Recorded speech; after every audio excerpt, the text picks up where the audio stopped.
Homelessness has become an increasingly visible problem in major cities, with regular news reports of evicted families sleeping in their cars or tent cities springing up along the interstate. So today, we're going to do a deep dive on the issue, looking at how people become homeless, why it's so hard to get help, and some creative solutions that cities have tried in the past. Now, many people rightly assume that homelessness is due in large part to mental health and substance abuse, which is absolutely true, especially in low-tax, low-service states like Georgia, which declined to expand Medicaid. But it's not the whole story. Many people diagnosed with disorders such as schizophrenia or bipolar depression lead perfectly normal, productive lives, provided they seek medical care early and consistently, something which is almost impossible to accomplish if you're living on the street. Now, Atlanta's been able to offer medical services to the homeless population through such innovative agencies as Mercy Care street medicine teams, the Atlanta Harm Reduction Needle Exchange, free medical care through Good Samaritan Clinic, and the Grady Health System. But the vast majority of mental health crises are entirely preventable and would be a lot cheaper to treat if everyone just had a safe place where they could lock their door and sleep and eat in peace. Now, the same goes for addiction, which is usually some form of medication when traditional medicine or therapy is out of reach. Some of you might ask, why do people drink or take hard drugs when it clearly has such consequences? To which I can answer, well, if your entire existence was defined by neglect, malnourishment, poor job opportunities, no chance of generational wealth, plus some combination of physical abuse and incest in the home, wouldn't you pay to escape your body for a few hours? Now, I'm not a substance abuse counselor, nor have I ever struggled with addiction beyond eating too many Kit Kats on Halloween, or any day of the year, really. So I don't want to talk too much about solutions in that area, but I can talk about the health benefits of harm reduction. People often think that addicts could quit cold turkey if they just wanted it enough. But in reality, the recovery process takes years, and often the urge to drink or get high stays with the person their whole life. So instead, what we can do is encourage harm reduction, which focuses on small positive changes in behavior. This could include using a condom, shooting drugs with a clean syringe, smoking crack with a spark plug over the pipe so you don't burn your mouth, or just brushing your teeth at night. This may not seem like a big deal, but over time, this form of nudge theory leads to better decision making, and it helps keep someone alive long enough to eventually want to get sober. Now, let's turn to affordable housing. Many homeless are on a fixed income, such as Social Security or veteran benefits, which usually runs about $900 a month in Atlanta. You can add on food stamps, which is another $200, and I'm not going to go into all the things that you can't buy on food stamps. But even that is going to be hard to stretch when you have to factor in rent, utilities, prescriptions, cell phone bills, bus fare. For these people who've been homeless for over a year and are diagnosed with a mental health disorder, we have what is called permanent supportive housing, a HUD-funded solution that runs on the Housing First model and operates on a sliding scale lease. And what this means is that when you move in, you don't have to be sober or receiving medical care, and your rent can never be more than 30% of your income, even if your income drops to zero. And if this is done correctly, supportive housing is combined with aftercare services to help the homeless person transition and prevent them from hitting the streets again. The lack of affordable housing, though, isn't just a problem for people at the bottom. It includes working class and even college-educated middle-class folks. Pressure from wealthy neighborhoods has deterred developers from building rental properties in favor of single-family housing, which leaves not just homeless folks, but essential workers such as firemen, policemen, teachers, and nurses scrambling to find accessible housing close to their jobs in an ever-dwindling housing market. It's not uncommon for the most vulnerable apartment complexes to give police officers free rent in exchange for better security, an informal policy that frankly should be utilized more and has had some success in Atlanta's Vine City neighborhood, where police were offered affordable housing in their assigned beats. But if we wanted to decrease pressure on homeless services, we have to encourage developers to build housing for all income levels and enforce leases for people who are earning 30, 50, 80% average median income so that the wealthier tenants aren't buying up all the available units.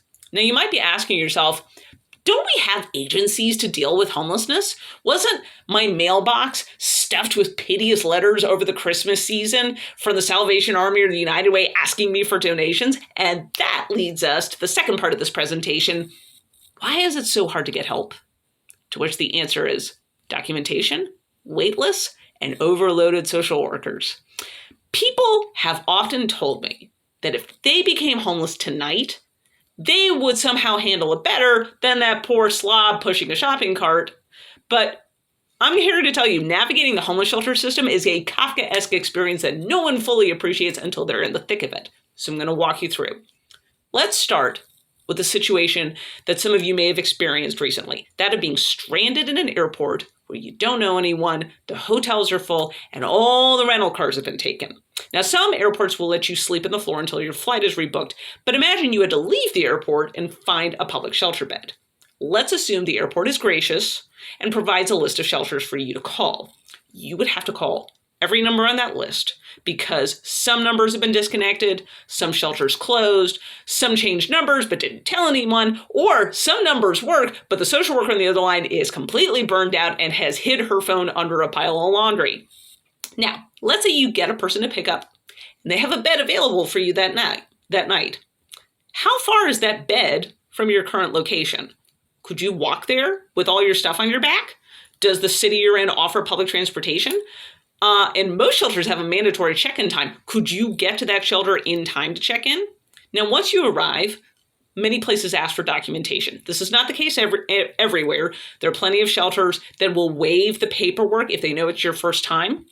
But others will require forms that the average person simply doesn't think to carry on their person. This could range from a tuberculosis test result to having multiple days of prescription meds on hand to having a homeless verification letter written by a third party. And again, many shelters will work with you on this, but if there's a long line and you're the only person there without any of these documents, you might be out of luck.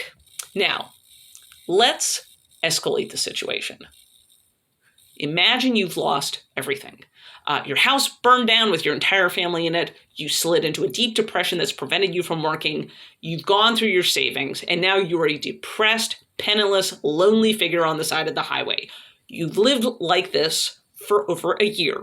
You're probably using drugs or alcohol to numb the pain. You've probably been beaten up or raped. You feel terrible all the time, and you want to kill yourself. How do you navigate from that point back into a normal life? Well, cities offer what is called permanent supportive housing for situations such as this. But gaining access can take months or even years, since supportive housing referrals require several forms of identification that aren't always easy to get. For example, you would need birth certificate, your social security card, a photo ID card, a signed form from your doctor stating your mental health diagnosis, proof of income, that could be a wage printout from the Department of Labor or a Social Security award letter, and then there's the TB test again. And even that just puts you on a wait list. That wait list can drag on depending on your needs and how many people are in front of you on that list. Now, many homeless people are patient and are willing to wait for housing units to become available. And we have options to keep them safe as they wait. We have the hotel programs that started in COVID and are continuing to this day. And then we have the Mad Houser shelters that, again, offer temporary protection. And this is where we can start talking about creative solutions.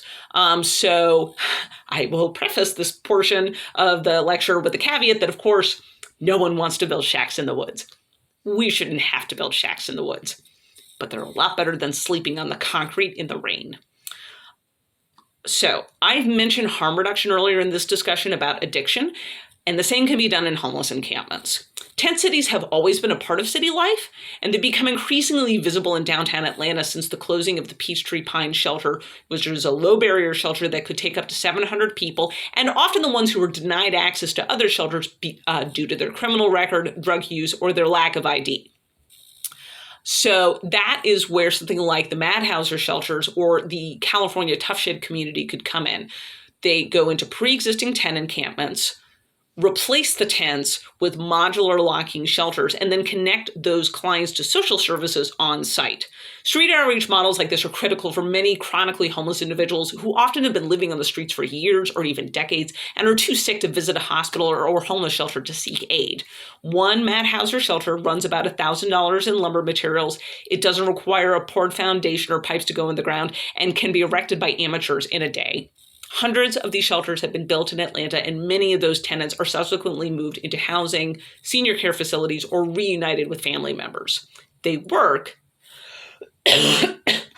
They work because they don't displace human individuals, and service providers can more easily find them to bring services to them.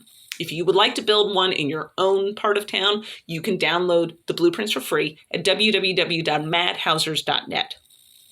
Now, designing solutions like this go a long way to help, and frankly, they're fun to build. But if you do the math, we could save a lot more money, paperwork, and suffering if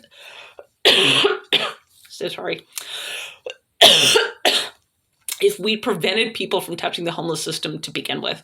And that means expanding rent assistance programs, mental health and substance abuse services, and beefing up code enforcement to make sure that landlords aren't allowing their properties to fall into disrepair, and supporting property owners to keep their houses in good shape. Another solution that's gained steam in recent years is adaptive reuse. For years, Atlanta has explored adaptive reuse of existing buildings such as jails, shelters, or hotels, rather than doing ground-up redevelopment. And it saves money and it displaces fewer people. Examples include converting old hotels into emergency shelters, such as the ones that Atlanta used during the COVID lockdowns. And we're still utilizing them for hundreds of homeless adults as they wait for housing vouchers to be approved by the state. Strand Construction is currently in the process of converting a hotel on Moreland Avenue into affordable housing, and they've already successfully converted the old Adair schoolhouse into a combination of affordable housing and permanent supportive housing for the homeless. The Gateway Center Men's Shelter used to be the Atlanta City Jail, and the Glencastle Stockade, Georgia's oldest women's prison, was converted into affordable housing for low-income families back in 1990. Now, for neighborhoods, often one of the most underutilized resources is code enforcement, which is always underfunded, but can do a lot of good provided it's combined with community engagement. Landlords have to compromise based on their budget. This often means letting maintenance slide to the detriment of the renters and the surrounding community. So as a great example of how neighborhoods can come together, for years, NPUS in Southwest Atlanta has successfully run a lawn mowing program where the city awarded them several $1,000s to hire neighborhood mowers, putting money back into the local economy, and cut the lawns of anyone in the neighborhood who either didn't own a lawn mower or couldn't afford to hire one. Now, obviously, with the current backlog of contractors, this program would be harder to scale up to more professional repairs such as plumbing, electrical, or roofing. And the lawn mowing program was only possible thanks to some very organized and dedicated unpaid volunteers. But it's a great example of a low-income neighborhood requesting municipal funds for community improvement, and it's money that the city needs to spend. Now, this all might seem like an insurmountable task, and I'm not expecting anyone who hears this to suddenly leap out the door and start building shelters in their backyard. Not that I would stop you. We have one in plenty of Atlanta families built their own during the pandemic. But I do hope that everyone that has listened to this in the last few minutes, that some of this has changed your mind about what it means to struggle with homelessness. It's very easy to watch TV and assume that homeless people are too lazy or too unintelligent to fix their problems, when really any of us are 3 bad accidents away from landing on the street and not knowing how to find our way home.